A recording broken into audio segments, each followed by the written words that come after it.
রমজান একটি বরকতময় মাস, একটি রহমতের মাস, মাগফিরাতের মাস, নাজাতের মাস। এই মাসে মহান আল্লাহর অশেষ রহমত বর্ষিত হয়, গুনাহ মাফ করা হয়, জান্নাতের দরজাগুলো খুলে দেওয়া হয়, আর জাহান্নামের দরজাগুলো বন্ধ করে দেওয়া হয়। আল্লাহ তাআলা পবিত্র কোরআনে বলেছেন, রমজান মাসে কোরআন নাজিল করা হয়েছে। সেখানে মানুষের জন্য হেদায়াত এবং সঠিক পথ, সত্য মিথ্যার পার্থক্যের কথা বলা হয়েছে।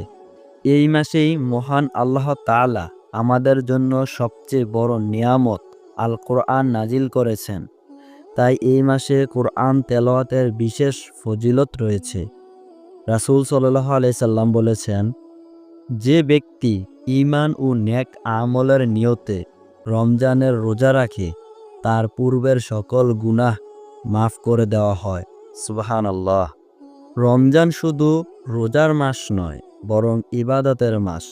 তারাবি, তাহাজ্জুদ, দান সদকা, দোয়া, ইস্তেগফার এসবের মাধ্যমে আল্লাহর নৈকট্য অর্জনের শ্রেষ্ঠ সুযোগ এই মাস।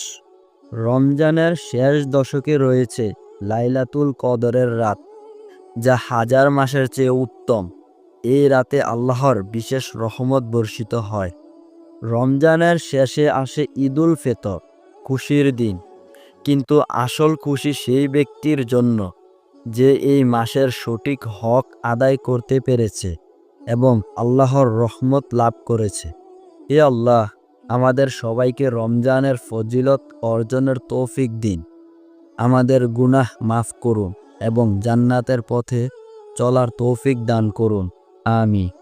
বন্ধুরা, আপনার পরিবার ও বন্ধুদের সাথে শেয়ার করুন, যেন সবাই এই বরকতময় মাসের ফজিলত সম্পর্কে জানতে পারে।